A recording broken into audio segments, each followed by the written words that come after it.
Hey, mama, welcome back to another episode on the One Income Family podcast. Today, you are in for a treat as I am sharing 4 tips of my extremely simple, almost no budget, yes, I said no budget, budgeting system that will have you spending no more than 20 minutes a paycheck to complete. These are 4 things that you need to set in place so that you too can have a budgeting system that gives you back your time. I mean, between babies, work, homeschooling, your garden, and all the things that you do already, you don't have time to reinvent the wheel every single time that you get a paycheck. So, my friend, let's dive into this episode and get it rolling so that you too can have a no budget budgeting system that takes you less than 20 minutes to do.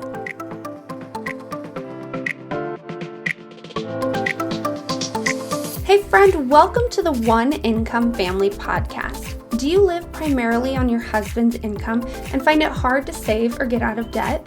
Are you constantly searching for ways to cut costs, live frugally, and do things on a budget? Do you have big dreams only to be stopped by overspending and loosely following your budget? Hey, I'm Molly, and I too have struggled with living and growing a family on one income.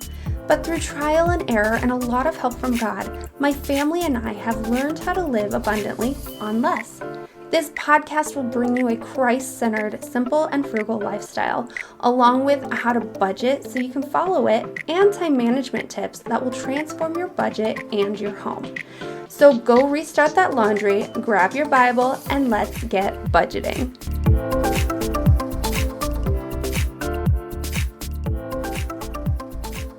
Hey mama, I want to invite you to go and grab a budget checkup.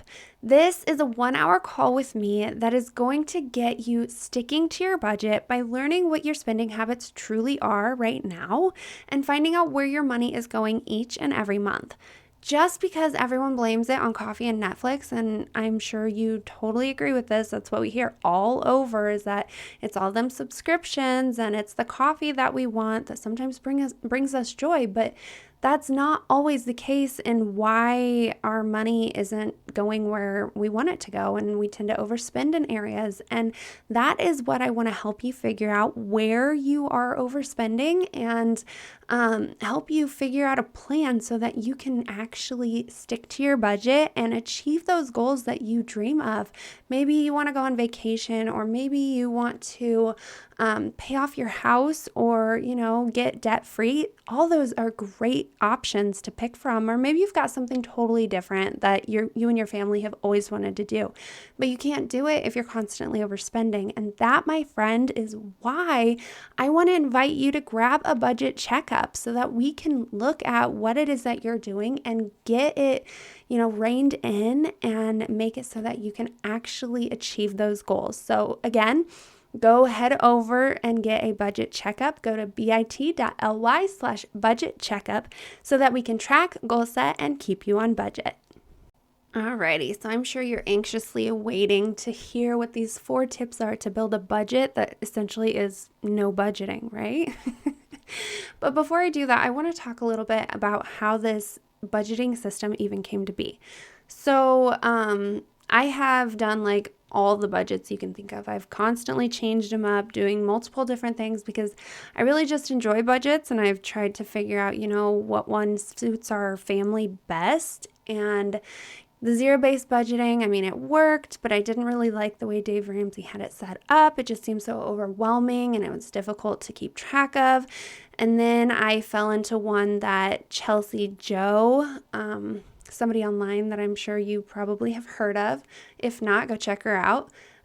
She also gave me a system that was for stay at home or work from home moms when you have inconsistent income, so it's hard to keep track of everything and actually save and all that. She has a whole spiel on why she set it up and how she set it up following that book. Oh my gosh, I can't think of the book. It's very popular.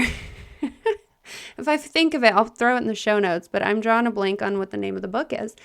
Anyways, she based her system off of that book, and it was awesome. And I tried it, and it was essentially like setting everything up as a percentage and having multiple different accounts where you would just separate everything out, and it would help like save up for those long-term expenses, the yearly expenses, like you'd have a car account and you would save up for your yearly registration for your cars or, maintenance on them and stuff by having that money put in there. So it's essentially like getting rid of the sinking fund area and implementing a savings system in the account you already have. But you have to be very, very disciplined at not spending that money. That's one thing I learned. It was kind of difficult to do because we'd go, oh, hey, we've got more gas money, instead of going, oh, hey, but we need to be able to save that for, expenses like oil and, I about said dishwashing detergent. Wow. Windshield wipers is where I was going with that. Man, I don't know where my brain was going there. Anyways, that was like the system that she had, and it was really kind of difficult to track for me. It was hard to keep up with when I would see the amount on my account and be like, oh, I have the money to spend that on gas. But in all reality, like I said, I really didn't, because that was supposed to be saving up for the expenses that were long term.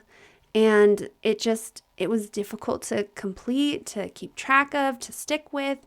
And I finally figured out a way that just really worked well for me, that I could keep track of, that I could follow, that didn't seem overwhelming. It wasn't reinventing the wheel every time, because that's what I loved about Chelsea's system, is that it was literally a plug it in there, move the money, and you're done. And it was great. I didn't want to get rid of it because I loved how it only took like 5 minutes and I was done budgeting for that paycheck. And I used to do it, paycheck by paycheck, where I would sit down, figure out what bills I needed to pay. But then you got that whole, well, if you got more bills at the beginning and less bills at the end, then maybe you don't have enough money for gas or enough money to get, groceries for that month. And you really had to sit down and figure that out. And it was just more thinking than I really wanted to put into budgeting. And I like to budget. So I was like, man, I really just need to figure out something that goes with what I want. I want it to be quick. I want it to be simple. I want it to be, not overwhelming. And this system just kind of fell into my lap. It was just like me mixing things that I already knew, things that I already enjoyed, that didn't take a lot of time. And it just was like, boom, there it is. And I loved it. So that is why I want to share this with you, because this system is seriously going to change your life. And I guess I'm not sharing the whole system with you, but I'm sharing the most important pieces of the system that will, get you to having a quick budgeting system. And that's exactly what we want. We don't want it to be overwhelming. We want it to be simple, quick, and easy, because we've got other things to do than to sit down and worry about our finances. And if we're sitting down staring at our finances more than 20 hours every 2 weeks, or if you do it weekly, it could probably be done quicker if you do it weekly. But that's not the point. The point is to just not be sitting there staring at your finances and allowing your brain to be thinking about the money and less about what it is that you're doing. So we just want you to be able to get in and get out and to be able to focus on the things that you truly enjoy, while also achieving your financial goals and living that abundant life that you just really want to embrace. So let's get into it. So the first thing that I want to share with you for this system is that you need to set it up in Excel. Yeah, I know there are budgeting systems out there. There's apps. There are, you can do it on paper, which I guess if that's the way you like it, that's great. However, if you have this set up in Excel, and maybe someday I'll create an app for it, that would be awesome. It's a little over my head though, but we'll see. Anyways, if you set it up in Excel, all you have to do is type in the amount that you got paid that week. And then boom, it does the rest for you once you have it set up and in place. It's like a 2-second thing that takes no time whatsoever to do. And I love it. I am a person that loves to do things pen and paper. I love writing things down. I'm old fashioned. Normally, like, I'll go and create even episodes like this. Most of the time, I will write them out on with pen and paper before I even do it, instead of, using a Google document. And so I know what it's like. I love the paper and pen thing, but when I set up this Excel spreadsheet and it takes next to no time to do, that is what I love about it. And I don't have to reinvent the wheel. I don't have to sit down and try to figure out everything that needs to be in the budget. I just have it there and done, which brings me into my next point, which is to have a budget overview. So a budget overview is it's pretty much like a budget that you normally see, but it has like your normal variable spending, which is like your groceries and your spending money, your church money, the things that aren't constant, that don't stay the same each and every month, no matter how hard we try. They don't stay the same, right? And then you want your monthly expenses. So I include in my monthly expenses both my fixed expenses and my bills, which your fixed expenses are things like they're loans. So it's your mortgage, it's a vehicle payment, that kind of stuff where you had to take a loan out for it, school loans kind of thing. And then I just combine that with my bills, because then I know the due date, I know when it comes out. It's an expense that stays the same. I mean, sometimes like your electric, it can change a little bit, but you have like that idea of how much it's going to be roughly monthly. And so I have that spot. Then I have the yearly expenses spot, so that I know if there's an expense coming up that reoccurs every single year. And then I have a sinking fund spot where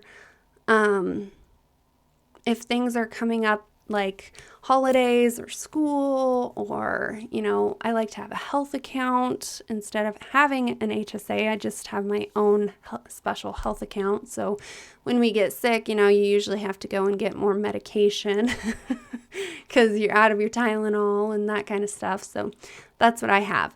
But anyways, that's off on another tangent.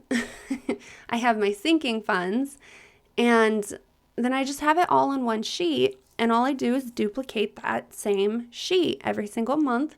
And in the income area, I type in the amount, it goes through, subtracts everything that has to come out that month, and then I have my leftovers. What isn't put in there gets put in a leftover spot. And it's so nice because I don't have to try to figure out what bills need to be paid. I don't have to figure out, well, how much did I spend on groceries last time? Do I need to change it?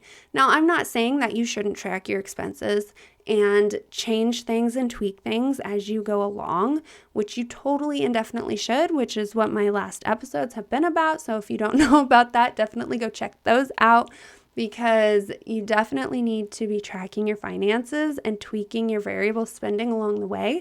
But by having this budget overview, you have everything in sight. You know how much things are.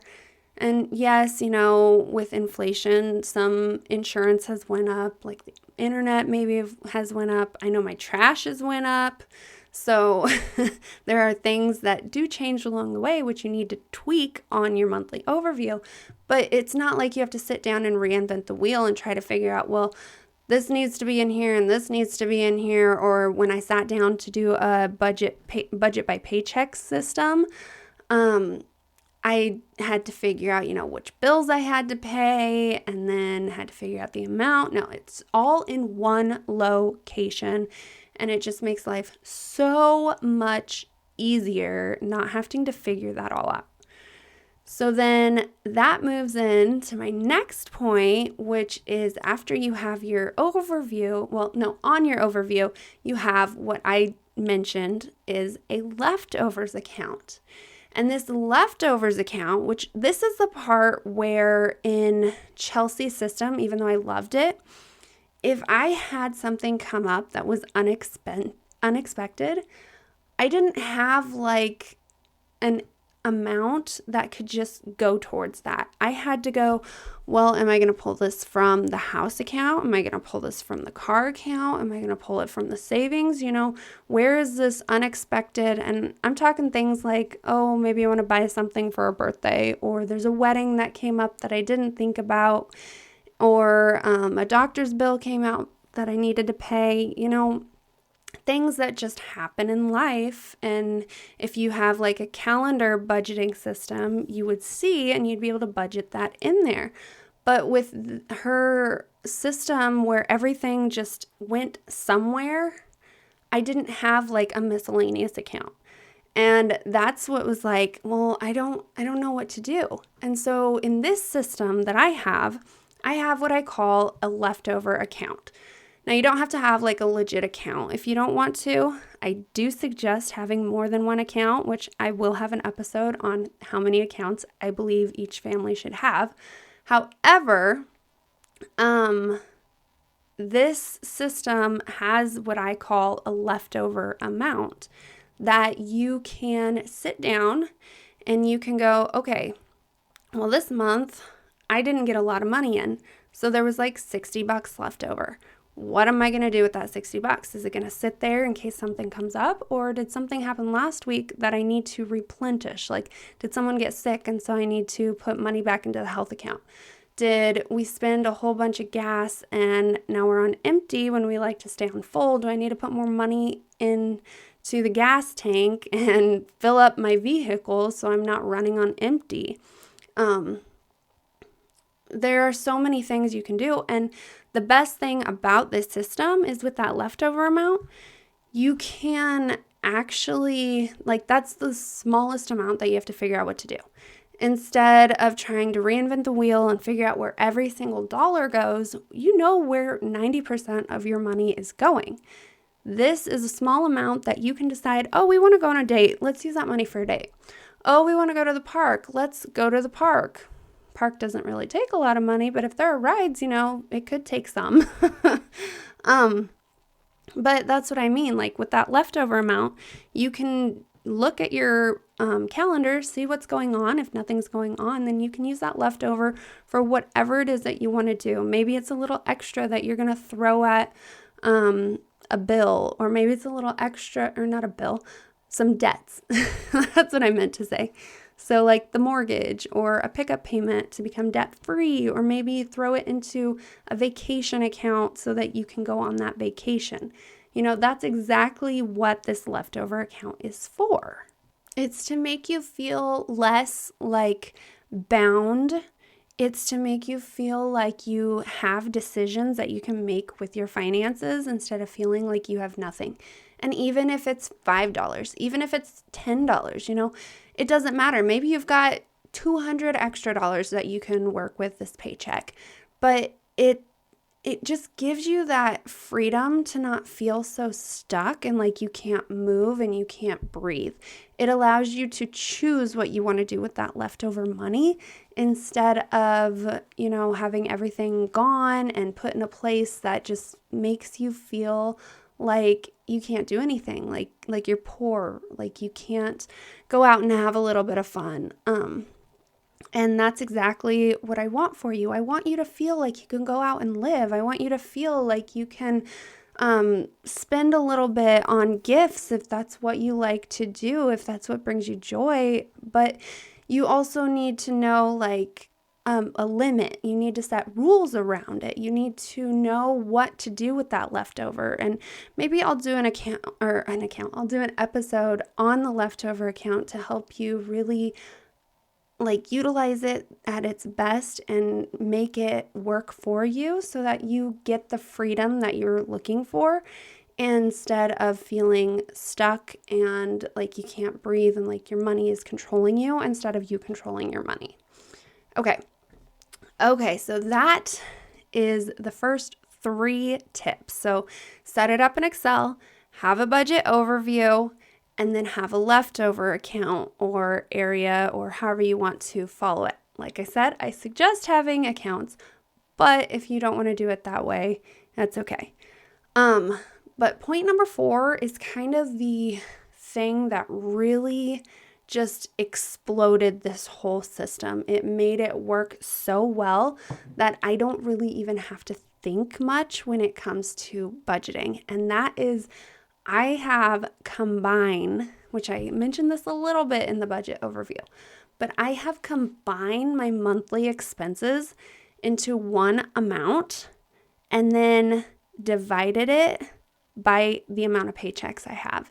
So say I have all these expenses and they add up to, let's just make it easy, $1,000 a month. We all know that that's not true, but for ease of math, let's just say that it adds up to $1,000 a month. So I get 2 paychecks a month. What I would do is divide that by 2. So 500 would come out of each paycheck. And it just made my life so much easier when I did that. Because before with the budget by paycheck system, when I would try to figure out, well, what expenses do I have this month? Do I need to pay the mortgage? Because the mortgage is so outrageously more than, the rest of my expenses.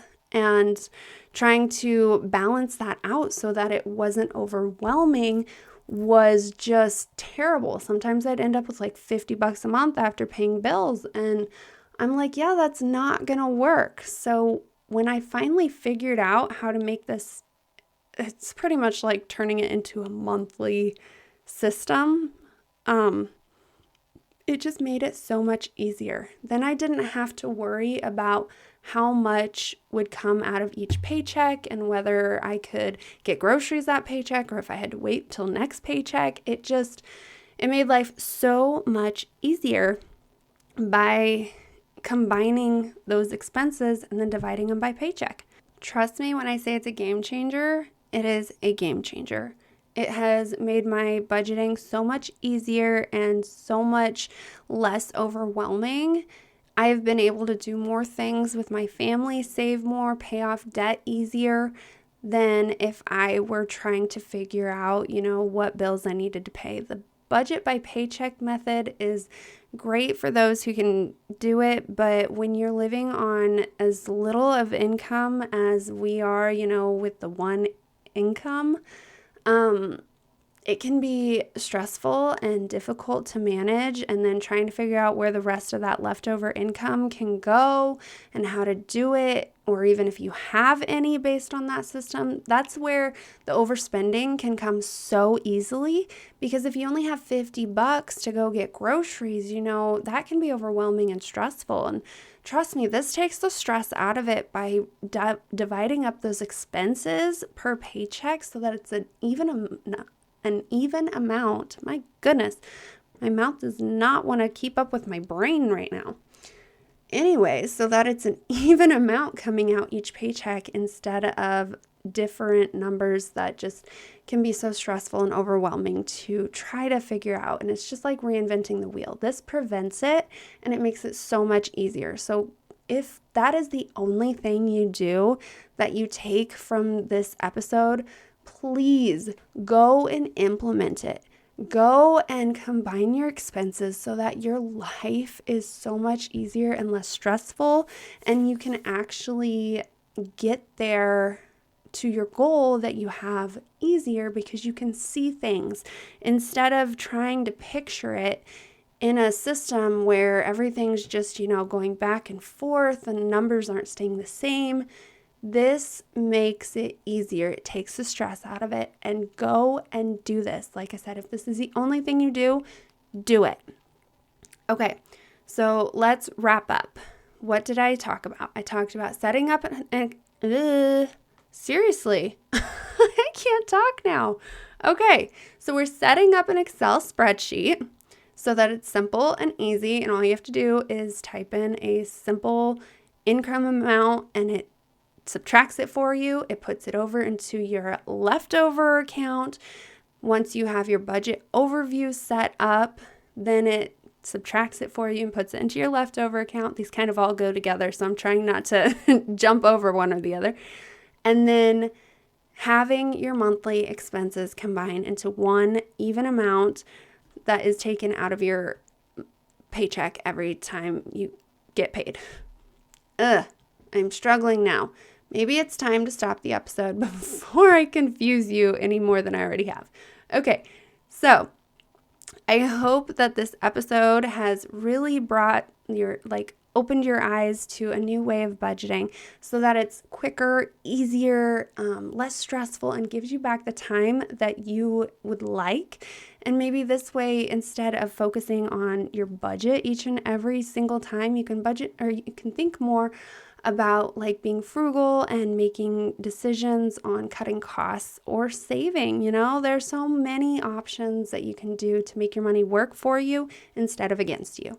So I pray that this episode has blessed you, and I will see you next week. Hey Mama, before you go though, I do want to invite you again to go and grab a budget checkup.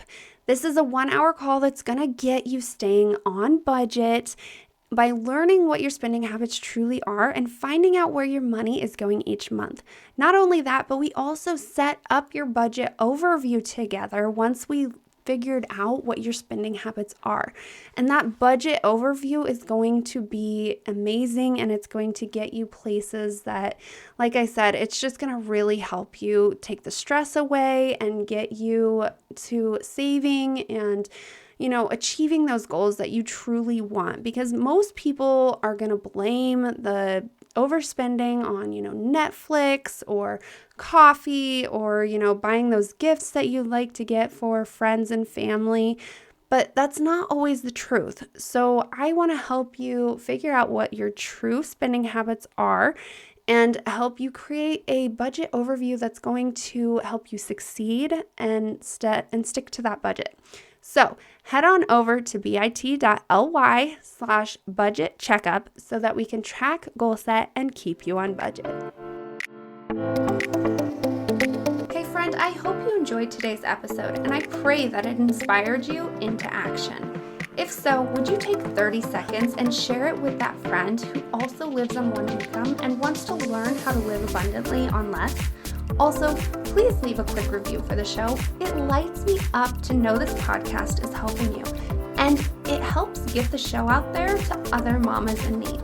All right, well, it's time to go play with the babies, so I will meet you back here on Tuesday for another episode. Peace and chicken grease, Mama.